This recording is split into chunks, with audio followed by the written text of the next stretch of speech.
안녕하세요, 여러분. 오늘은 나르시시스트와의 연애에서 나타나는 경고 신호들에 대해 이야기해 보려 합니다. 이런 유형의 사람과의 관계에서 알아차려야 할 중요한 요소들에 대해 깊이 있게 다루어 보겠습니다. 나르시시스트란 무엇일까요? 먼저 나르시시스트에 대한 이해가 필요합니다. 나르시시스트는 과도한 자기애와 자기중심적인 성향을 가진 사람을 의미합니다. 이들은 다른 사람의 감정이나 욕구를 무시하고 자신의 욕구를 최우선으로 생각하는 경향이 있습니다. 나르시시스트와의 연애는 초반에는 굉장히 매력적이고 흥미로울 수 있지만 시간이 지나면서 점점 더 많은 문제가 드러나게 됩니다. 첫 번째로 주의해야 할 신호는 과도한 찬사와 칭찬입니다. 나르시시스트는 연애 초기에 당신을 이상화하고 과도한 칭찬을 퍼부으며 당신이 특별하고 완벽한 사람이라고 느끼게 만듭니다. 이는 그들이 당신을 사로잡기 위해 사용하는 전형적인 전략입니다. 그러나 시간이 지나면 이 칭찬은 점차 비판과 무시로 변하게 됩니다. 또한 나르시시스트는 상대방의 경계를 침해하려는 경향이 있습니다. 이들은 상대방의 개인적인 공간이나 시간을 존중하지 않으며 항상 자신이 우선시되는 상황을 만들고자 합니다. 예를 들어, 나르시시스트는 당신이 친구나 가족과 보내는 시간을 질투하거나 방해할 수 있습니다. 이는 당신을 고립시키고 나르시시스트에게 더 의존하게 만들기 위한 전략입니다. 나르시시스트와의 관계에서 나타나는 또 다른 경고 신호는 가스라이팅입니다. 가스라이팅은 상대방의 현실 인식을 조작하여 자신에 대한 의심을 키우는 심리적 학대의 일종입니다. 나르시시스트는 종종 자신이 한 말을 부인하거나 당신의 기억이 틀렸다고 주장하며 당신을 혼란스럽게 만듭니다.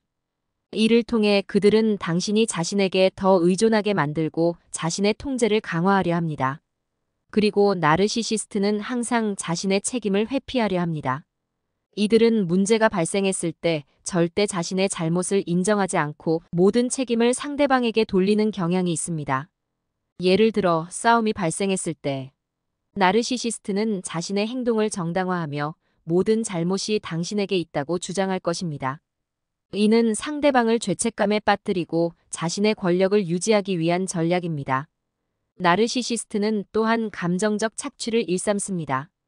이들은 상대방의 감정을 조종하고 자신의 욕구를 충족시키기 위해 상대방의 감정을 이용합니다.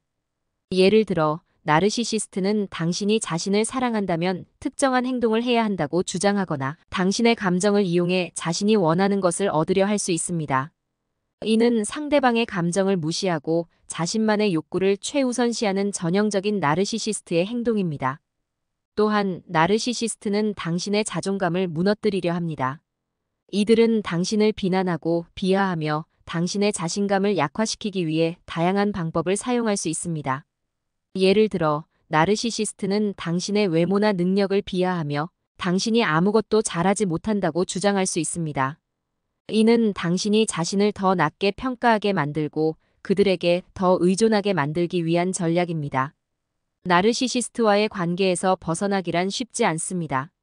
이들은 상대방을 조종하고 자신의 통제를 유지하기 위해 다양한 전략을 사용하기 때문입니다. 하지만 이러한 경고 신호들을 인식하고 자신을 보호하는 것이 중요합니다. 지금부터는 구체적인 사례 연구와 통계에 대해 살펴보겠습니다. 2019년에 발표된 한 연구에 따르면 나르시시스트와의 연애에서 피해를 입은 사람들의 75%가 관계에서 벗어난 후에도 장기간에 걸쳐 심리적 고통을 경험했다고 합니다.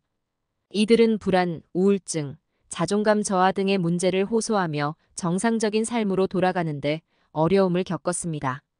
또 다른 연구에서는 나르시시스트와의 관계에서 경험한 심리적 학대가 피해자의 정신, 건강에 미치는 영향을 분석했습니다. 연구 결과 나르시시스트와의 관계에서 가스라이팅을 경험한 사람들은 PTSD 외상 후 스트레스 장애 증상을 보일 확률이 높았으면 이는 가스라이팅이 얼마나 심각한 심리적 피해를 줄 수 있는지를 보여줍니다. 이처럼 나르시시스트와의 관계는 심각한 심리적 피해를 초래할 수 있으며 이러한 관계에서 벗어나기 위해서는 전문가의 도움을 받는 것이 중요합니다. 심리치료나 상담을 통해 자신을 보호하고 건강한 삶을 되찾는 것이 필요합니다. 마지막으로 나르시시스트와의 관계에서 벗어나기 위해 스스로 할 수 있는 몇 가지 방법에 대해 이야기해 보겠습니다. 첫째, 자신의 감정을 무시하지 말고 자신의 감정을 인정하고 표현하는 것이 중요합니다. 둘째, 자신의 경계를 확립하고 나르시시스트의 침해를 거부하는 것이 필요합니다. 셋째, 친구나 가족과 같은 지지 시스템을 구축하여 자신을 보호하는 것이 중요합니다. 마지막으로 전문가의 도움을 받아 심리적 지원을 받는 것이 필요합니다.